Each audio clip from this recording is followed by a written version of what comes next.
Tangan emas dapat ditafsirkan dengan kebolehan dan keupayaan dalam melakukan sesuatu hanya menggunakan bakat yang dianugerahkan. Manusia dilahirkan dengan bakat tersendiri. Ada yang dikurniakan dengan suara merdu dan ada juga yang dianugerahkan dengan bakat melukis, mengukir dan bercucuk tanam. Ada yang menjadikan hasil tangan mereka sebagai satu hobi dan terapi, namun ada juga yang melihatnya sebagai satu sumber pendapatan. Tahukah anda seorang wanita yang berusia 27 tahun sanggup berhenti dari kerjayanya sebagai seorang pereka grafik untuk menjadi seorang petani? Siapa sangka potret Mona Lisa hasil karya Leonardo da Vinci mampu mencecah 670 juta ringgit. Selain itu, bukan semua orang mampu menulis menggunakan kedua-dua belah tangan serentak, namun tidak pula bagi Adi Swarupa dari India.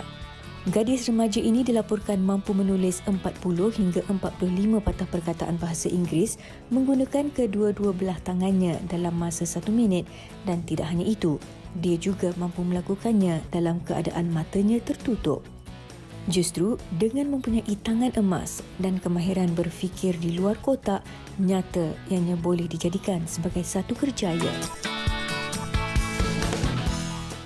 Wow, Fatin, kalau saya boleh tulis menggunakan dua-dua tangan, saya pasti masa saya dekat uni ramai Cepatlah akan awak memberikan saya siapkan assignment mereka. Okey, tapi saya rasakan macam-macam sebenarnya kreativiti yang kita sebenarnya tak sedar ada pada diri kita. Tapi yang paling menarik tadi yang dikongsikan boleh menjana pendapatan, dijadikan sebagai terapi dan juga hobi sebenarnya. Nanti kita kena fikirlah apa sebenarnya kelebihan kita dalam Mungkin mulai hari ini kita boleh cubalah. Okey, baik. Hari ini kami ada macam-macam yang ingin dikongsikan bersama dengan anda. Cukup menarik. Kami janji pasti cukup menarik. Dan yang pertamanya kita bersama dengan Puan Aida Yuhana yang sudah pun terhubung dalam talian. Seorang pemilik clay craft. Nak tahu apa keistimewaan clay craft Puan Aida ini? Apa khabar Puan Aida? Hello, selamat tengah hari. Alhamdulillah, sihat. Okey, Hai Fatin, hai Sita. boleh dengar jelas Jelas. Okey, berbalik kepada topik kita tadi tu, tangan emas. Pastinya Puan Aida mempunyai tangan emas. Sebab apa? Kalau kita tengok clay craft yang dihasilkan Puan Aida sendiri luar biasa. Mungkin boleh kongsikan bagaimana sebenarnya boleh tercetus idea memilih aktiviti ataupun kreativiti ini? Okey. Pada permulaan dia, saya start dengan craft sabun. Permulaan dia. Kemudian bila lama-lama ada masalah, mungkin alergi tangan ataupun tak kesesuaian saya dengan sabun tu. Jadi saya dan suami olah bahan tu tanpa menggunakan sabun. Jadi kita buat masak dough, buat R&D sendiri. Okey. Baik. Tapi yang menariknya di sini kalau kita tahu kan Puan Aida menghasilkan kata craft tangan ini menggunakan tepung jagung. Ini luar biasa sebenarnya. Sebab kalau selalunya berkenaan dengan orang akan gunakan tanah liat ataupun bahan-bahan lain, tapi menggunakan orang kata tepung jagung itu, mana mendapat inspirasi sebenarnya? Okey, sebenarnya clay kalau clay ni selalu orang ingat tanah liat. Jadi mungkin untuk saya, kita nak guna benda yang ada di rumah. Jadi senang dapat dan stok kita takkan putus stok. Jadi yang resepi sabun tadi tu, kita olah, kita gunakan tepung jagung. Kita cuba tengok tepung jagung. Kita dah buat, dah masak. Dia okey, boleh guna untuk buat craft. Okey, baik. Tetapi Puan Aida nak tahu juga kebiasaannya kita tahu polimer clay ataupun air dry clay. Yang ini clay daripada tepung jagung ataupun cornstarch ni. Mungkin Puan boleh kongsikanlah juga bila di awal-awal tu nak buat, ada apa antara cabarannya ataupun senang sahaja nak gunakan tepung jagung ni sebagai bahan asasnya? Prosesnya. Proses nak buat dia tak susah. Sebab kita semua bahan-bahan ni memang kita senang dapat. Macam tepung jagung kita senang dapat. Ada campuran baby lotion, ada minyak, ada cuka. Dan dia lagi satu yang dia punya kebaikan dia, dia tak kering. Dia punya dough dia, kita ada campuran cuka untuk tak nak bagi dia kulat. Lepas tu berbeza dengan clay lain, yang ni dia pengeringan dia lebih mudah.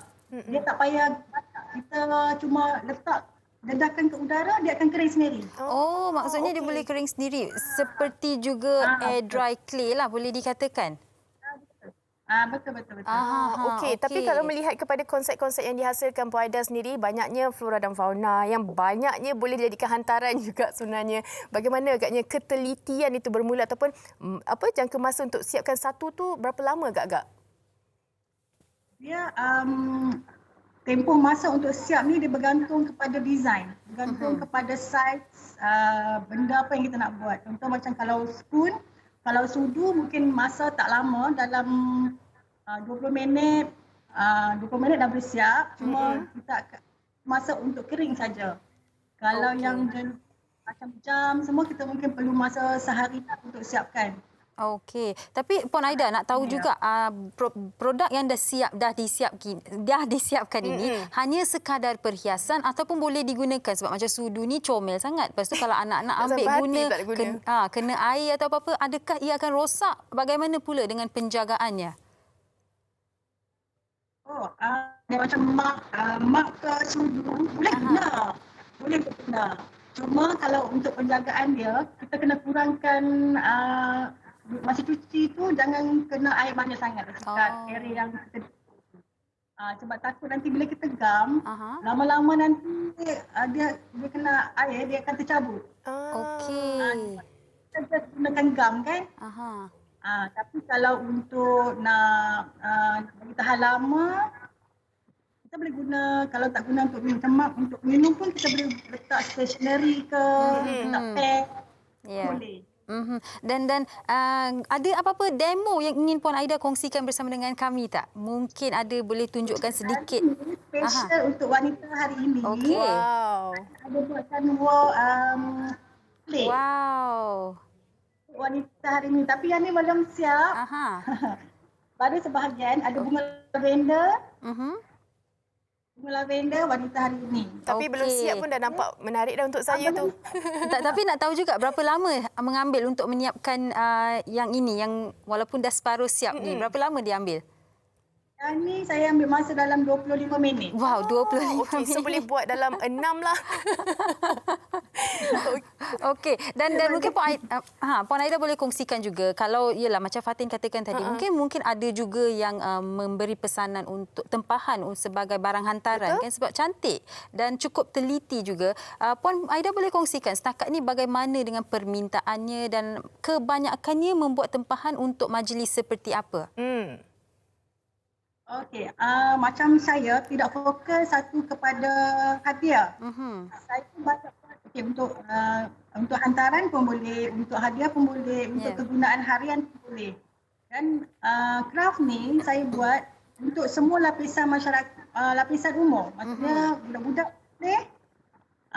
Untuk budak-budak kita buat keychain, ada buat fish magnet, cenama kan. Ni pun buat dengan clay tepung jagung. Permintaan dia macam-macam. Dia ada macam untuk hari-hari guru, ada mak, ada jam. Macam untuk komersial, ada juga macam ni makanan yang kita buat miniature plate lah. Food display. Ni pun laksa. Okey. Puan Aida, nak tahu juga kan, di samping Puan Aida mempunyai kreativiti ini, ada tak anak-anak yang turut serta minat dalam bidang kreativiti ini? Alhamdulillah, saya ada 3 orang anak. Semua nampak macam cenderung dah ada talent. Mungkin perlu diasah lagi. Anak saya yang umur 5 tahun paling nampaklah dia punya minat dia tu. Okey. Dan saya sempat melihat di Facebook Puan Aida, beberapa orang bertanya, ada kelas yang dijalankan dan bagaimana kalau mereka ingin menghubungi Puan Aida? Mungkin untuk kelas ataupun untuk membuat tempahan? Boleh. Kelas saya ada buat, cuma dalam keadaan COVID sekarang ni kita hadkan bertemu. Mungkin boleh sebelum ni saya memang ada buat kelas untuk kanak-kanak, untuk pasti, untuk kemas kita ada buat. Cuma dalam masa sekarang ni kita just buat perkhidmatan saja. Okey, baik. Mungkin insya-Allah selepas COVID dah turun sikit, dah okey sikit, kita akan start balik kelas. InsyaAllah. Mungkin Puan Aida boleh kongsikan Instagram? Aha. Okey, untuk yang berminat nak tempah atau nak buat kelas, boleh WhatsApp saya ataupun boleh DM saya di ID saya Tahira Craft. Facebook saya Aida Yuhaini binti Yusof. Okey. Okey. Okey, baik. Terima kasih banyak-banyak Puan Aida. Mungkin selepas ni boleh siapkan yang WHL betul hantar ke sini ya. Kita akan tunggu. Terima kasih Puan Aida. Puan Aida atas perkongsian itu tadi. Okey. Cukup kreatif ya Fatin. Menarik sangat. Menarik. Lepas ni habislah tepung jagung kat rumah tu. Anak-anak yang tengok mungkin akan mencuba. Kalau tak pun mak-mak kat rumah tu akan mencuba supaya boleh melakukan sesuatu aktiviti baru bersama dengan anak-anak. Baik, itu berkaitan dengan clay craft menggunakan tepung jagung. Yang kini kita akan bersama dengan seorang adik guru craft kayu yang cukup hebat Fatin. Saya rasa ni mesti ada peminat dia sendiri. Ya, mungkin. Sebab peminat bertukang-bertukang ni mungkin akan fokus lebihlah dekat yes kita selepas ni. Ya. Dan kita akan bersama dengan Cik Abdul Muhaimin Hasbullah, adik guru craft kayu yang telah pun bersedia dalam talian. Hello, selamat tengah hari. Halo, selamat tengah hari. Apa khabar Encik Abdul Muhaimin? Baik, Alhamdulillah. Kita, Fatin, apa khabar? Sihat. Kami sihat.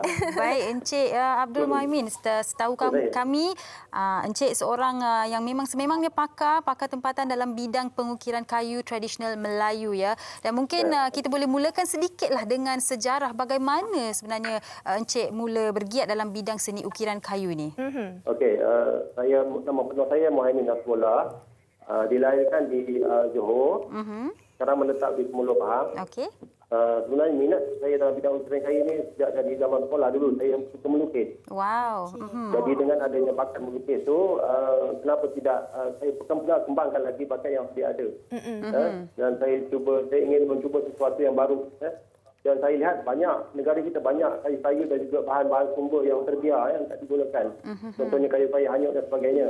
Kenapa kita tidak memanfaatkan dengan apa yang ada. Jadi kita tolak pada situ, timbullah idea bagaimana kalau dengan kayu-kayu yang terbiar ni kita ambil dia dan kita ukir dia jadikan sebagai satu khazanah ataupun ukiran yang menarik yang boleh kita pasarkan, kita jual. Jadi di situlah sebenarnya idea bagaimana saya terlibat dalam bidang ukiran. Okey, tapi saya nak tanya juga macam sekarang ini kan kita fokus anak-anak muda kita kadang-kadang lari juga hanya orang-orang tertentu saja yang mungkin meminati bidang ukiran kayu ni akan terus meminati. Untuk Encik Adi sendirilah bagaimana agaknya untuk kita ketengahkan lagi seni-seni ukiran kayu ni kepada golongan remaja ni? Okey, ini ukiran kayu sebenarnya boleh dipelajari. Kalau dulu bila sebut saja ukiran kayu orang akan tanya mungkin diwarisi oleh ayah, datuk, nenek moyang sebagainya. Tetapi sekarang ni banyak institusi kemahiran dan juga tempat-tempat yang kita boleh belajar kepada remaja yang minat boleh. Kita boleh belajar di institusi serah negara dan sebagainya. Sebenarnya banyak yang kita boleh belajar dan dengan ukiran kayu sebenarnya kita boleh pergi jauh. Sebenarnya contoh macam contoh saya lah kan. Saya sendiri tak sangka dengan ukiran kayu ni saya dah merantau di 7 benua di seluruh dunia dengan membangun hasil ukiran kayu saya. Jadi sebenarnya pada generasi muda yang belum sedang mencari-cari apakah bidang yang sesuai untuk dipelajari dan juga diusahakan, cuba mengukir, cuba dapatkan kemahiran ukiran kayu ni yang mana ianya adalah satu potensi yang besar yang boleh membawa kita bukan saja sebagai satu kerjaya tetapi sebagai satu sumber pendapatan insya-Allah. Itu yang kita nak orang kata memberi satu nafas baru pada anak-anak muda sebenarnya. Walaupun ia adalah satu seni ukiran tetapi di situ pun boleh kita menjana pendapatan. Dan mungkin Encik Muhaimin boleh kongsikan antara ukiran kayu yang menjadi kebanggaan Encik Muhaimin yang bukan sahaja di dalam negara kita tetapi di luar negara juga. Boleh kongsikan Encik Muhaimin? Okey, cerita untuk pengalaman kita, kita lebih pada interior buat hiasan dalaman. rumah kediaman dan sebagainya. Jadi antara kejayaan di dalam negara yang pernah saya buat ialah Dewan Parlimen. Kalau tengok di lobi Dewan Parlimen tu adalah antara hasil karya kita, dan juga beberapa ukiran hiasan dalaman di Pejabat Perdana Menteri. Ya. Dan juga beberapa tiang-tiang ikonik termasuk di Giant Bandar Negara. Wow.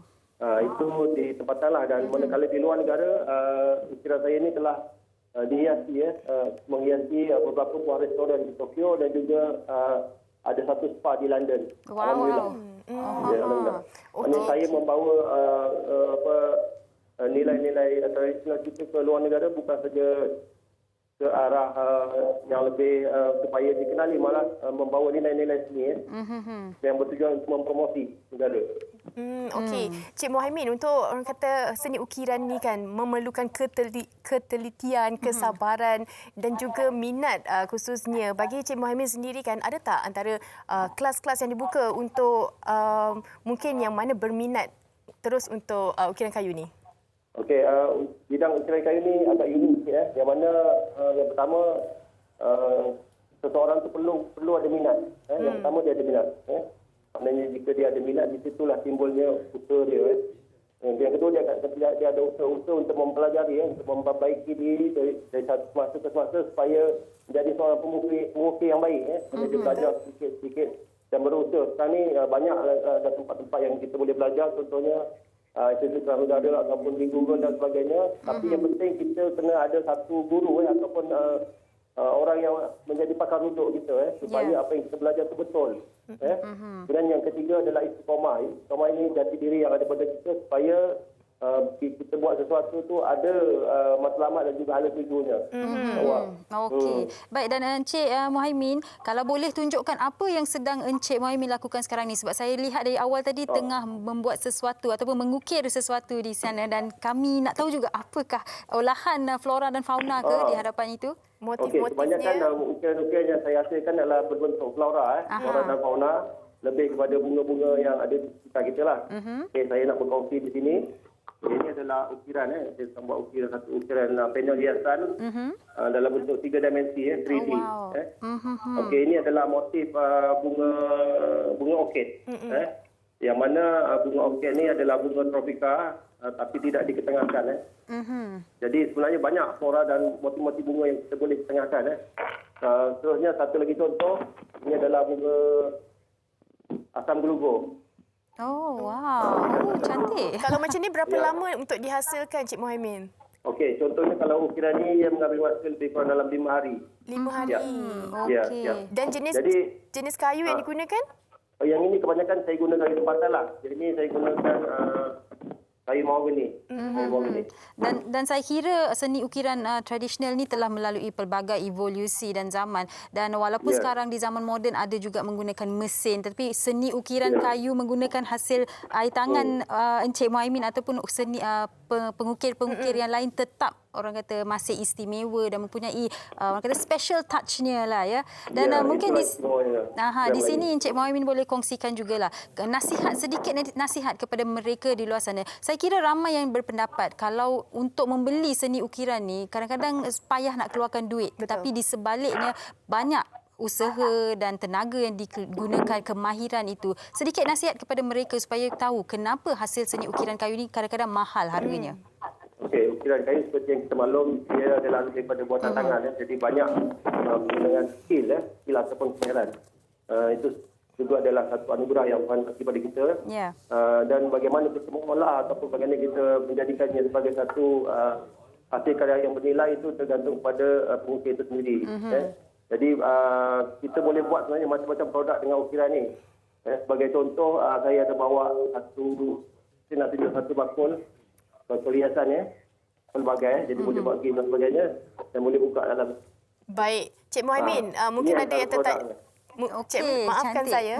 Mungkin ada yang tertanya mengenai Facebook untuk mereka terus berkomunikasi dengan Cik Mohaimin secara ringkas. Okey, kiranya saya ada Facebook Mohaimin Hafsullah, boleh berkongsi ilmu apa juga perkara berkaitan dengan ukiran kayu, dan juga kita ada juga Facebook Ina Kerahmu Carving. Okey. Ya, lepas tu setakat ni Instagram tak ada lagi sebab saya gunakan Facebook lah. Banyak berkomunikasi melalui Facebook. Okey, baik. Terima kasih Encik Abdul Muhaimin Hasbullah ya atas perkongsian sama-sama. itu tadi. Mungkin kalau ada rezeki kami pun akan membelilah seni ukiran daripada Encik ya. Betul, teruskan menghasilkan seni-seni kreatif dan juga mungkin kami akan hargai sangat-sangat. Terima kasih. Terima kasih. Sama-sama. Okey, Okey. itu dia adik guru kraft kayu Fatin. Kalau kita lihat ketelitiannya Betul. dan itulah orang kata kemahiran ya. Dah banyak-banyak tahun berpengalaman kan. Menarik mengenai Cik Muhaimin, dia Ya. boleh jumpa kayu, dia terus ukir dekat Okey. situ. Ha. Okey, kita ada seorang lagi tetamu yang sudah pun terhubung dalam talian. Ini pun cukup menarik. Betul. Kalau anda suka makan strawberry, anda kena dengarkan kisah daripada Puan Sharina sekejap sahaja lagi. Kalau kita, Fatin, saya pergi Cameron Highlands, beli strawberry, kadang-kadang bawa ke KL, terus dia macam kurang segar. Betul. Tapi Puan Sharina ni istimewa, dia tanam strawberry di tanah rendah. Di Mungkin sini. berdekatan rumah tangan dia je. emas lah itu dia, tangan emas. Okey, kita sudah pun bersedia dalam talian Betul. sekarang ni Puan Sharina Muhammad Shah. Assalamualaikum Puan Sharina. Apa khabar? Dia dah bersedia di Wow. kebunnya. Okey, mungkin ramai penonton WHI Extra nak tahu berkenaan dengan tangan emas menghasilkan tanaman dari strawberry. Puan Sharina. Sharina sendiri, silakan. Okey, Waalaikumsalam kepada pendengar dan salam sejahtera. Macam mana tercetusnya idea nak hasilkan strawberry, kan? Ini adalah pokok-pokok strawberry. Saya mengusahakan strawberry ini di halaman rumah sahaja. Okey. Boleh nampak dengan jelas ya? Boleh Puan Sharina, cukup jelas. Okey. So, terima kasih kepada TV3 lah sebab menjemput saya hari ini. So, ini adalah pokok-pokok strawberry yang saya ada. Saya memiliki 4 jenis strawberry. Kan? Yang saya usahakan ni adalah daripada baka tanah rendah sebenarnya. Okey, baik. Dan setahu kami Puan Sharina mula dengan sekadar menanam 7 pokok strawberry saja, tetapi sekarang dah menjual pokok strawberry. Mungkin boleh kongsikan apa jenis strawberry ataupun spesies yang digunakan Puan Sharina? Okey, saya ada 4 spesies strawberry. Yang pertama saya ada jenis JSC ataupun kita panggil Japanese Sweet Kali. Okey. Okay. Yang kedua kita ada Albion.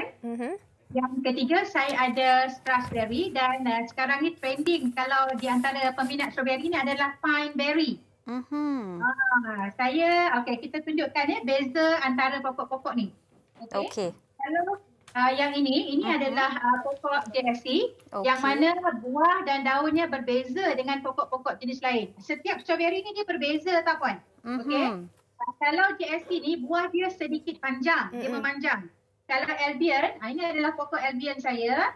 Yang ni memang pokok dah Dah lama. nampak dah strawberry dia. Segar, Albion ni buah dia besar.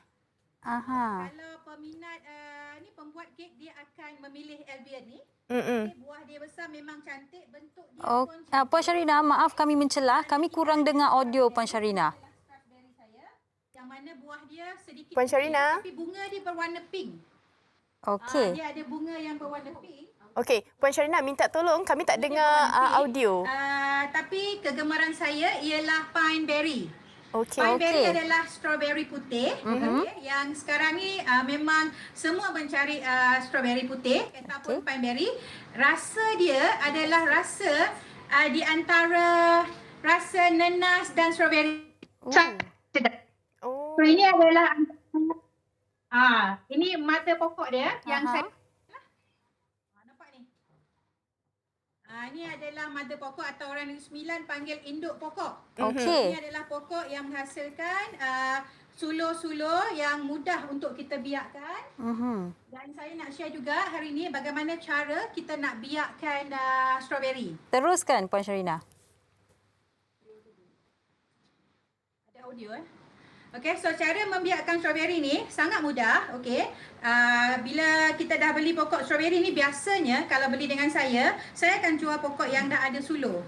Ini adalah anak-anak strawberry. Okey, anak strawberry ni kita akan sediakan pasu-pasu kecil. Pasu-pasu kecil macam ni. Okey.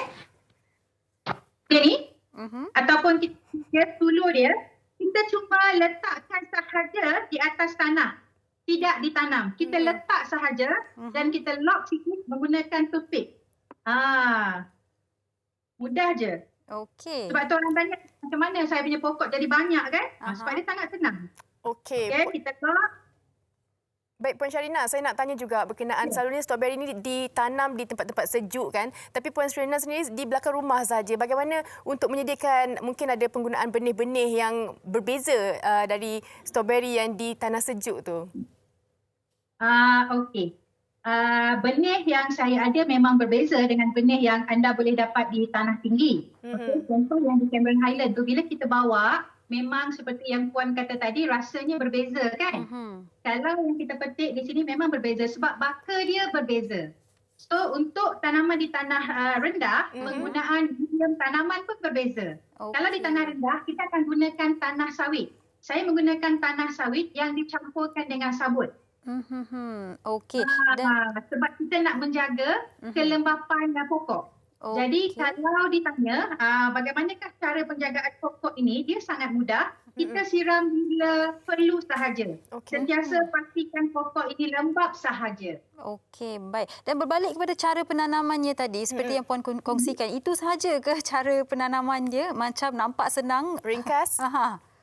Ya, memang nampak senang dan memang senang dan sangat ringkas. Sebab itu PKP saya bermula dan sekarang pokok saya pun dah ada lebih 700 pokok. Wow. Kira Puan Syarina fokus sepenuh masa dalam perniagaan inilah? Kalau sebelum ni, saya adalah di antara mereka yang terjejas dengan MCO sebab saya menguruskan program-program latihan di mana program-program latihan dibatalkan kan. Jadi saya tak boleh buat kelas. So saya fokus pada penanaman strawberry yang mana saya rasa hari ini market strawberry perniagaan ini sangat-sangat buat saya teruja. Kan? Dan saya memang berniat untuk meneruskan ataupun membesarkan lagi perusahaan tanaman strawberry ni sebab pokok-pokok strawberry ni dah boleh saya pasarkan ke seluruh Malaysia termasuk Sabah dan Sarawak. Tapi kan macam ni. Ini adalah contoh packaging yang saya postkan ke ni, ada yang saya jual melalui post lah. So boleh sehingga 7 atau 8 hari. Waktu perjalanan dan pokok masih cantik. Okey, saya kira Puan Syarina seperti yang orang dulu katalah green fingers, tanam apa pun boleh menjadi. Dan mungkin Puan Syarina boleh kongsikan selain daripada tanaman pokok strawberry, apa antara tanaman lain yang juga ditanam ataupun dijual juga? Okey, di halaman rumah saya ni saya ada, kalau boleh nampak, itu adalah ternakan cendawan kukuh. Saya ada mengusahakan ternakan cendawan kukuh, cendawan tiram. Dan juga tanaman pokok yang lainlah seperti kaktus dan juga pokok-pokok keladi. Ada juga saya baru mulakan pokok hati-hati jugalah. Pokok apa tadi tu? Pokok api-api. Okey. Okey, Puan Syarina, kalau kita tahu macam-macam sebenarnya yang cuba dihasilkan, bagaimana permintaan dari mungkin orang-orang sekeliling, rakan-rakan mengenai kreativiti ataupun perniagaan Puan Syarina ni? Setakat hari ini alhamdulillah, okey. Ada beberapa surat khabar telah datang buat liputan termasuk dengan surat khabar akhbar Cina. Peminat strawberry ni pelanggan saya memang terdiri daripada pelbagai bangsa, kan? Semua ada yang walk in, ada yang PM saya, ada yang memang ramailah daripada mulut ke mulut. Dalam satu minggu saya boleh menjual lebih kurang 100 ke 150 pokok juga. Wow, okey. Dan mungkin bagi mereka yang sedang menonton sekarang ni Puan Syarina dan berminat untuk membeli pokok strawberry daripada Puan Syarina, bagaimana dan di mana boleh mereka menghubungi Puan Syarina? Okey, boleh layari di Facebook saya, Kak Lang Syarina Mat Syah, ataupun di Facebook page saya. Klik saja di Facebook Kak Lang Strawberry. Okey. Okey, dekat situ ada info-info berkenaan pokok-pokok saya lah. Dan saya bukan saja menyediakan pokok, okey, pada mereka yang baru nak bermula, tak ada ilmu kan. Saya akan kongsikan juga penggunaan baja. Saya juga menjual baja dan juga tanah-tanah untuk kegunaan penanaman strawberry. Baja yang saya olah pun memang khas untuk penggunaan strawberry ni. Baik, okey. Untuk penonton boleh terus ke Facebook yang dikongsikan Puan Syarina. Baik, kita nak ucapkan terima kasih buat Puan Syarina atas perkongsian. Banyak sebenarnya ilmu-ilmu dan inspirasi yang kita dapat dari Puan Syarina. Terima kasih Puan Syarina. Betul cakap Puan Syarina. Terima kasih kepada TV3. Terima kasih Puan Syarina. Betul cakap Puan Sharina Fatin. Kalau kita tak ada ilmu penjagaan pun tak guna Betul. juga. Kita beli pokok, pasal pokok tu mati, kita sedihlah juga. Macam orang kata tangan sejuk betul Ya, betul. Okey, baik. Itu dia ketiga-tiga tetamu kita yang sempat kami berkongsi bersama dengan anda. Betul-betul ada orang kata tangan emas lah ya. Lepas Tangan ni emas. Ya, Fatin dan saya ingin mencari apakah bakat kami untuk menjayakan sesuatu. Sambil-sambil tu kita berhenti rehat seketika.